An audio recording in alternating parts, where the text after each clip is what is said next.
Hi everybody, in this video I'll be showing you the procedure to set up Docker on Windows 11. To install Docker desktop on Windows 11, you first need to enable WSL2, that is Windows Subsystem for Linux, and the virtual machine platform, then download the Docker desktop. So you have to go by steps, that is ensure your system meets the minimum requirement including the RAM 4 GB or higher and the 64-bit processor.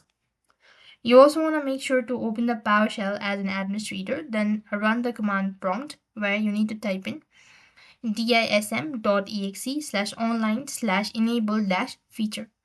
Then the feature name, then give a slash feature name dot Microsoft dash Windows dash subsystem dash Linux slash all, give a space and then slash norestart.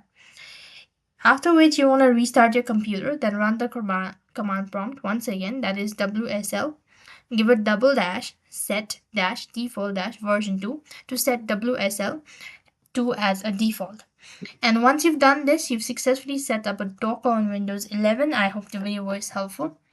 Make sure to like, share, and subscribe. Thank you for watching. See you in the next video.